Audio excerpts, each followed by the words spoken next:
बिस्मिल्लाहिर्रहमानिर्रहीम। अस्सलाम वालेकुम नाज़रीन, आप यूट्यूब चैनल देख रहे हैं। मैं इमरान खान हूँ। सबसे पहले इमरान खान साहब के एक बयान को लेकर कल बड़ा बयानिया बनाया गया, आज सुबह के अखबारात में भी छापा गया। यानी एक फरमाइशी किस्म का बयान था कि इमरान खान साहब कहीं माफ़ी मांगने जा रहे हैं 9 मई के मामले पर। वो ये कहते हैं कि भाई पहले साबित तो करें, और मशरूत का मतलब यही है कि माफ़ी मैं नहीं मांग रहा, हाँ लेकिन मेरी एक शर्त है, पहले आप साबित कर दें। और साबित करने के लिए इमरान खान साहब कहते हैं सीसीटीवी फुटेज निकालें, दिखाएं पाकिस्तान तहरीक इंसाफ के कौन से रहनुमा और लोग जलाओ घिराव कर रहे हैं, मैं उनको पार्टी से भी निकाल दूंगा और फिर हम माजरत भी करेंगे। ये इमरान खान साहब ने कहा है।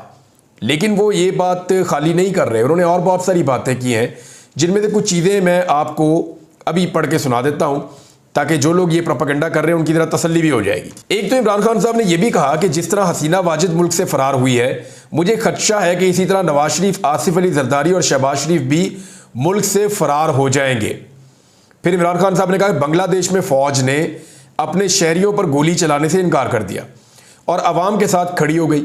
हमारे यहाँ फौज इस जमात के सामने खड़ी हो गई है जो सबसे मकबूल है और इन लोगों की हमायत में आ गई है जो करप्ट हैं और हारे हुए हैं। इमरान खान साहब ने जेल में यह भी बात की थी।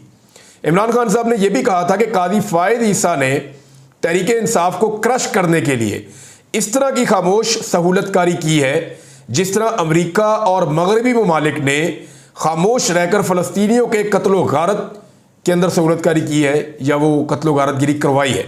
यह भी एक स्टेटमेंट इमरान खान साहब का है। फिर इमरान खान साहब का एक बयान और था, उन्होंने कहा कि ISPR ने कहा माफिया पैसे खर्च करके पाकिस्तान मुखालिफ मुहिम चला रहे हैं। आपने हमें नवाज शरीफ और जरदारी की करप्शन की कहानियां सुनाई, अब इलेक्शन में धांधली करके उन्हीं लोगों को मुसल्लत कर दिया। इमरान खान साहब ने यह भी सवाल पूछा है। तो और दीगर बहुत सारी चीज़ें इमरान खान साहब ने कही और उन्होंने ये भी कहा कि मेरा नाम भी डालें ECL में और बाकी सारियों को भी नाम भी ECL के अंदर डाला जाए। फिर इमरान खान साहब ने कहा बांग्लादेश में जो कुछ हुआ इसके पीछे बड़ी वजह जुल्म है, अब भी वक्त है फैसलों पर नजरसानी की जाए। फिर IG के बारे में एक बड़ी इंटरेस्टिंग बात की इमरान खान साहब ने, IG पंजाब के बारे में। वैसे इमरान खान साहब जेल में है, मुश्किल वक्त में है, लेकिन इसके बावजूद जो उनकी हिस्से मज़ा है या जो इमरान खान साहब बात करते हैं उसके अंदर जो कॉन्फिडेंस है, यानी अच्छा खासा आदमी जो बाहर फिर रहा है उसके दिमाग में वो बात नहीं आती जो जेल की छोटी सी चक्की में इमरान खान साहब के दिमाग में आती है। उन्होंने कहा माफ़ी वो मांगता है जिसने कोई गलती की हो। उन्होंने पुरअमन एहतजाज को दहशतगर्दी बना दिया। मैंने कोई गलती नहीं की, मैं बहावल नगर पुलिस वाला नहीं हूं कि पहले मुझे फेंटी लगाई जाए और बाद में मेरा IG ही जाकर माफ़ी मांग ले। यह भी इमरान खान साहब ने कहा। उन्होंने कहा 9 मई को मेरे साथ ज्यादती हुई है, मुझे गैर कानूनी तौर पर रेंजर ने गिरफ्तार किया, मेरे वर्कर्स पर तशद्दुद हुआ, मैं मुल्क का साबिक वजीर आजम हूं, क्या इज्जत सिर्फ आपकी है? मुझसे माफ़ी का मुतालबा करने वाले मुझसे माफ़ी मांगे। फिर इमरान खान साहब ने कहा कि DG साहब, ये DG ISPR को कहा, जिल्लत और इज्जत अपने अमालों से मिलती है। PTI की मकबूलियत में इजाफा हो रहा है और आप पर तनकीद में भी इजाफा हो रहा है। ये जी इमरान खान साहब के स्टेटमेंट्स थे जो अब तक नहीं पहुंचाए पाकिस्तान के इलेक्ट्रॉनिक मीडिया ने ज़्यादातर, और प्रिंट मीडिया में भी आपको शायद नहीं मिलेंगे आज के दिन में। तो ये मैंने आपके सामने रखती है कि ये बातें भी इमरान खान साहब से मंसूबे और उन्होंने की हैं। मैंने आपसे एक दिन पहले कहा था कि पाकिस्तान तहरीक इंसाफ एक सरप्राइज़ तैयार कर रही है और वो सरप्राइज़ आने वाला है। मैंने आपसे ये कहा था ना कि मोमेंटम पाकिस्तान तहरीक इंसाफ का जो स्वाबी से बना है वो उसे कैरी करना चाहेंगे। वो नहीं चाहेंगे कि अगस्त और सितंबर तक इंतज़ार करें और दोबारा लोगों को निकालें। वो कुछ ना कुछ और करेंगे और 14 अगस्त का मैंने आपको हवाला दिया था। 14 अगस्त के लिए इमरान खान साहब ने अनाउंसमेंट कर दी है। 14 अगस्त के हवाले से इमरान खान साहब का ये कहना है कि 13 अगस्त की रात को, यानी जब 14 अगस्त शुरू होने वाली हो तो सेलिब्रेशन रात को शुरू हो जाती है, लोग आतिशबाजी करते हैं, खुशियाँ मनाते हैं, सड़कों पर आ जाते हैं। तो इमरान खान साहब ने कहा कि 13 अगस्त की रात को जो है वो पाकिस्तान के और तहरीक इंसाफ के झंडे लेकर कारकुनान पूरे पाकिस्तान के अंदर रैलियां निकालें। ये तो आ गया उनका अनाउंसमेंट और यही वो सरप्राइज है जिसके बारे में मैं आपको बात कर रहा था। अब पाकिस्तान तहरीक इंसाफ का और पाकिस्तान का झंडा कैसे निकालना है, ये एक तस्वीर मुझे मिली है उससे मिलती जुलती। इस तस्वीर को जब आप देखेंगे तो आपको आइडिया हो जाएगा कि एक्चुअली इमरान खान साहब क्या कहना चाह रहे हैं। ये देखें, एक ही डंडे के ऊपर 2 झंडे लगे हुए हैं। जो नीचे वाला झंडा है जिसकी बुलंदी कम है, ये पाकिस्तान तहरीक इंसाफ का झंडा बांधा हुआ है उसी डंडे के ऊपर, और जो ऊपर वाला एरिया है वहां पे पाकिस्तान का थोड़ा सा बड़ा वाला झंडा जो है ऊपर पाकिस्तान का झंडा बांधा हुआ है।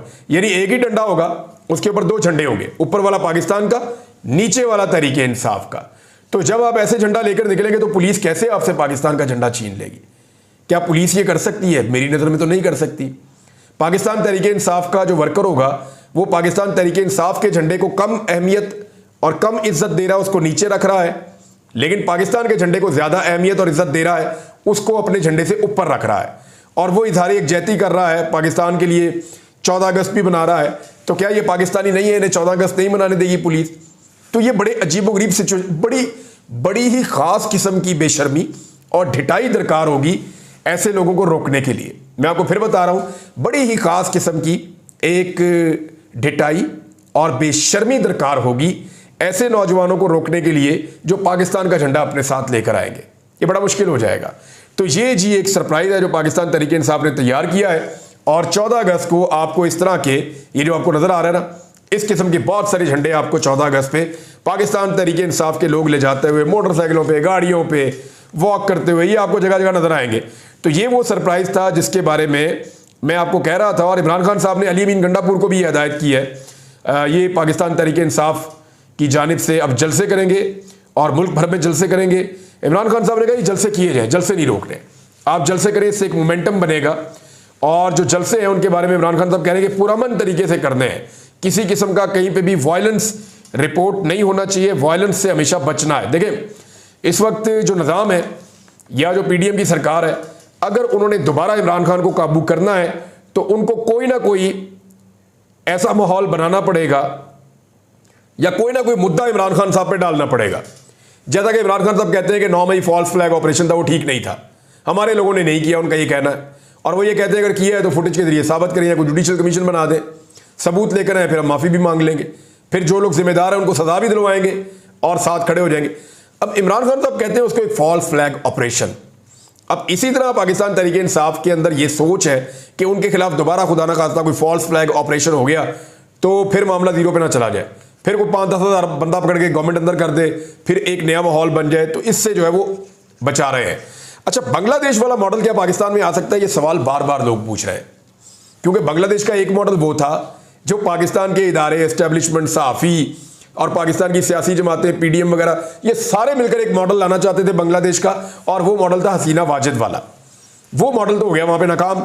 लेकिन अब मुझे पाकिस्तानी ये पूछते हैं कि जो मॉडल नाकाम हुआ उसको नाकाम करने के लिए जो एक स्टूडेंट्स का एक मॉडल आया बांग्लादेश में, क्या वो मॉडल पाकिस्तान में आ सकता है? बड़ा आम सवाल है। तो मेरा जो जवाब है कि अल्लाह ना करे कि वो आए, और अगर वो पाकिस्तान में आया तो देखें पाकिस्तान बांग्लादेश से कुछ मुख्तलिफ है। देखें, हमें ये मुमासलत तो बहुत ज़्यादा है। देखें, वहाँ पे सहाफ़ियों के साथ जो जुल्म हो रहा था वो पाकिस्तान में हो रहा है, वहाँ पे लोग कत्ल हुए, पाकिस्तान में भी हुए, लोगों को गोलियाँ लगी, पाकिस्तान में भी लगी, धांधली हुई, पाकिस्तान में भी हुई, लोगों को जबरी तौर पे गुमशुदा किया गया बांग्लादेश में, पाकिस्तान में भी किया गया, मुखालिफ सियासी जमातों को कुचल दिया गया, पाकिस्तान में कुचल दिया गया, आज़ादी इज़हार राय ख़त्म कर दी गई, पाकिस्तान में भी कर दी गई, लोगों को दहशतगर्द करार दे दिया गया, पाकिस्तान में भी दिया गया, पॉलिटिकल लोगों के ऊपर ऐसे केसेस बनाए गए जिनका कोई सर और पाँव नहीं है, तो पाकिस्तान में भी यही हुआ। और पाकिस्तान में भी मिलिट्री एस्टेब्लिशमेंट ने पीडीएम का साथ दिया और बांग्लादेश में भी मिलिट्री एस्टेब्लिशमेंट ने हसीना वाजिद का साथ दिया। तो इस तरह सिमिलैरिटीज अगर आप इकट्ठी करें कोई 2 दर्जन बनती हैं चीज़ें जो एक जैसी हैं बांग्लादेश में और पाकिस्तान में, लेकिन कुछ चीज़ें अलग है। पाकिस्तान के हालात बांग्लादेश से ज़्यादा ख़राब है, पाकिस्तान की इकॉनमी बांग्लादेश से ज़्यादा ख़राब है, पाकिस्तान के ज़र मुबादला के ज़खायर जो हैं वो बांग्लादेश की निस्बत 4-5 गुना कम है। तो पाकिस्तान एक बहुत गरीब मुल्क है, पाकिस्तान बहुत बुरे हालात में है। वहाँ पे तो सिर्फ एक कोटा सिस्टम का मामला था ना, जबर का, फसाइयत का, जुल्म का, कोटा सिस्टम का, और एक धांधली ज़दा हुकूमत का जो धांधली वाले इलेक्शन के जरिए आई थी, वहाँ तो ये मामला था। अब पाकिस्तान में IPPs का मामला उन सारे मामला से बड़ा है। पाकिस्तान के अंदर इस्तेहसाल का मामला अलग है, जुल्म जबर फसाइयत अलग है।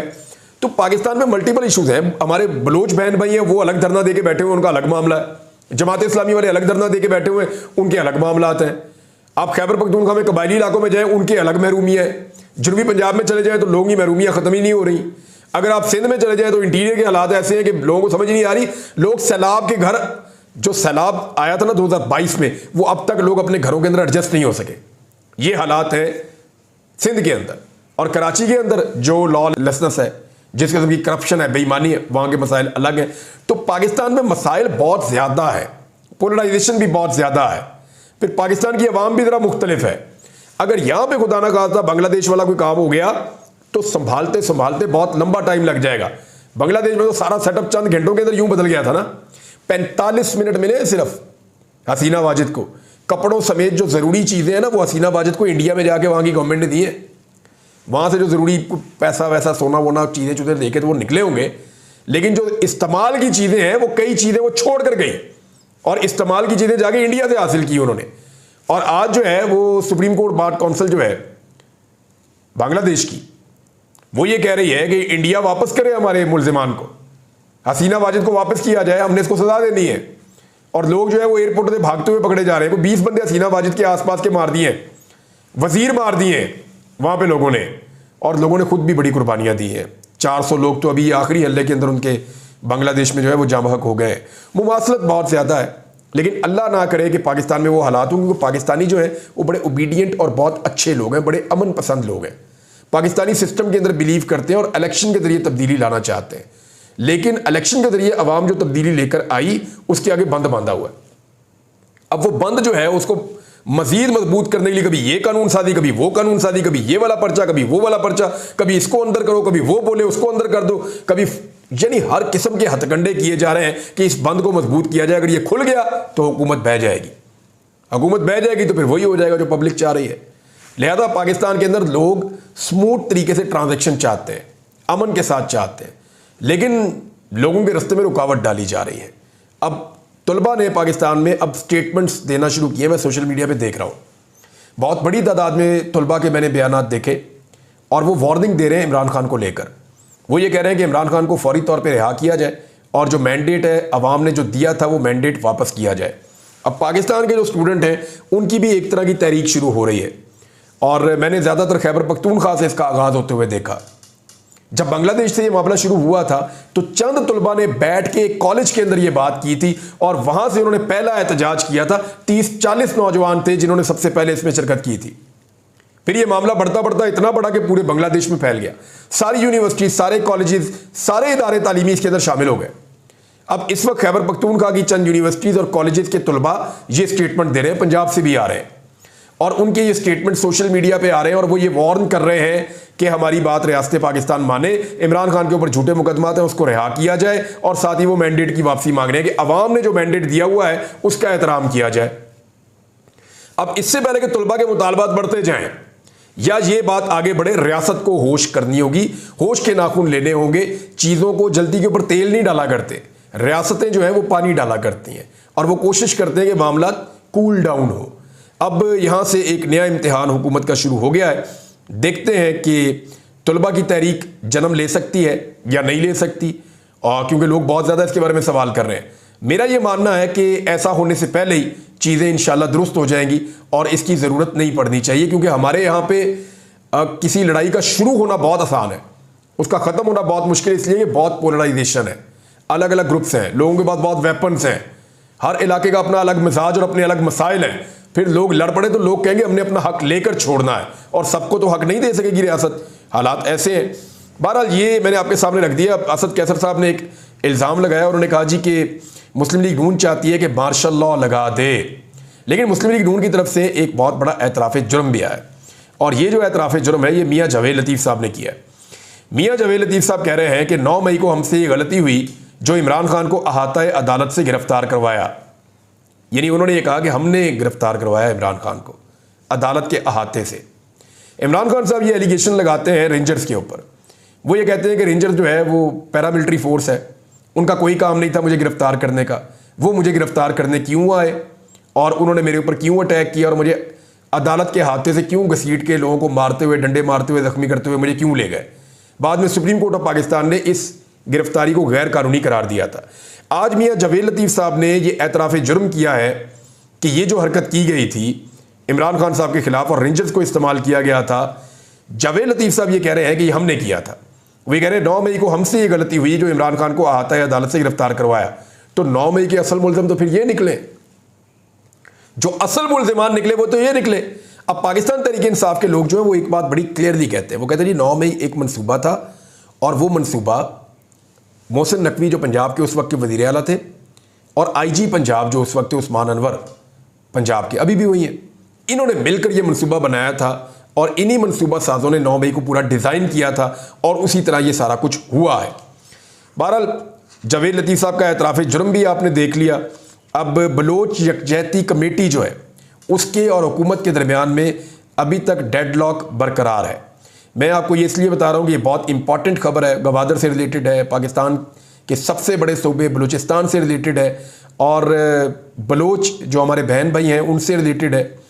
तो वहाँ पे अब साबिक वज़ीर आला बलूचिस्तान डॉक्टर अब्दुल मालिक बलोच ने शहबाज शरीफ को, वज़ीर आला बलूचिस्तान को और स्पीकर कौमी असम्बली को इनसे रब्ता किया है और उन्होंने कहा जी मुज़ाकरात के ज़रिए मामलात हल किए जाएँ। मुज़ाकरात नहीं होगी, इसमें पेशरफ्त ना होने के हवाले से एक दूसरे को ज़िम्मेदार जो ठहराया जा रहा है वो गलत है। मुज़ाकरात के ज़रिए से ही इन मामलात को हल किया जाए। दूसरी जानिब जो बलोच रहनुमा हैं उन सब का ये कहना है कि उनके लापता अफराद के हवाले से और दीगर जो उनके मामलात हैं उस हवाले से उनके तहफ़्फ़ुज़ात दूर नहीं किए जा रहे और वो रियासत के बारे में ये कह रहे हैं कि हमारे साथ ज़्यादती की जा रही है। और DGI का स्टेटमेंट आपके सामने है। वो ये कहते हैं कि ये दहशतगर्दों की सहूलतकारी कर रहे हैं, वो इनको इस एंगल से देखते हैं, पॉलिटिकल लोग एक और एंगल से देखते हैं, फिर साथ में उनके साथ मुज़ाकरात भी चल रहे हैं। तो देखते हैं इन मामलात में क्या होता है। मैं कुछ और चीज़ें बाद में शेयर करूँगा। अब तक के लिए इतने, अपना ख्याल रखिएगा, अपने इस चैनल का भी। अल्लाह हाफ़िज़।